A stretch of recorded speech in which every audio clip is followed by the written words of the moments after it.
বন্ধুরা, আজকের পর্বে এমন একটা সত্য সামনে আসতে চলেছে যা পুরো সম্পর্কটাই পাল্টে দিতে পারে। তিতলির বিদের চাওয়া স্বপ্ন, আর সেই স্বপ্ন পূরণ করতেই সে যে এমন এক বড় ষড়যন্ত্রের জাল বুনেছিল, তা কি কেউ কল্পনাও করতে পেরেছিল? গল্পের শুরুতেই আমরা দেখি রাহি অনেকটা শান্ত গলায় রাহুলকে বোঝানোর চেষ্টা করছে। সে জানায় রাহুল কখনোই মিথ্যা বলে না। সে আগেই বলেছিল যে ৩ মাসের আগে কোথাও যেতে পারবে না। কিন্তু অবাক করার বিষয়, এই গুরুত্বপূর্ণ কথাটা তিতলিকে আগে জানানো হয়নি। এখান থেকেই শুরু হয় সন্দেহ, উত্তেজনা, আর ভাঙতে থাকে বিশ্বাসের ভিত। হঠাৎ করে তিতলি রেগে গিয়ে রাহির দিকে তাকিয়ে বলে ওঠে, তুই জানতিস, তবুও আমাকে বলিসনি কেন?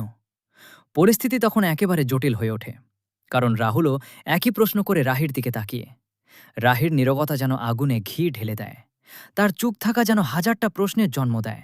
ঠিক তখনই ঘটনার মোড় ঘুরে যায়। তিতলি সরাসরি অভিযোগ তোলে, রাহি নাকি ইচ্ছে করেই সব সত্য লুকিয়েছে, কারণ সে নিজেই রাহুলকে নিজের করে পেতে চেয়েছিল। এই কথা শুনে মুহূর্তে স্তব্ধ হয়ে যায় সবাই। রাহির চরিত্র নিয়ে এমন অভিযোগে চারপাশের পরিবেশ ভারী হয়ে ওঠে। আর রাহুল, সে পড়ে যায় এক ভয়ঙ্কর দ্বিধায়। সে কি এতদিন ভুল মানুষকে বিশ্বাস করেছে? ঠিক তখনই সামনে আসে দিব্য, আর সে যা বলে তা শুনে সবাই অবাক। দিব্য জানায় তিতলির বিদেশ যাওয়ার পরিকল্পনাই ছিল এই পুরো নাটকের আসল কারণ।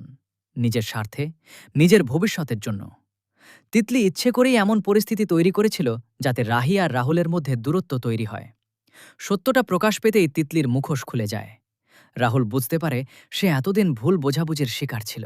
আর রাহি, সে অবশেষে নিজের নির্দোষ প্রমাণ করতে পারে। কিন্তু প্রশ্ন এখানেই শেষ নয়।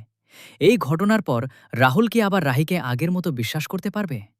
তাদের সম্পর্ক কি আবার আগের মতো হবে? আর তিতলির ভবিষ্যৎ এখন কোন দিকে মোড় নেবে? এইসব প্রশ্নের উত্তর পেতে হলে দেখতেই হবে পরবর্তী পর্ব। ভিডিওটা ভালো লাগলে অবশ্যই একটা লাইক দিও, আর এমন দারুণ আপডেট পেতে চ্যানেলটি সাবস্ক্রাইব করে পাশে থাকা বেল আইকনটা অন করে দাও।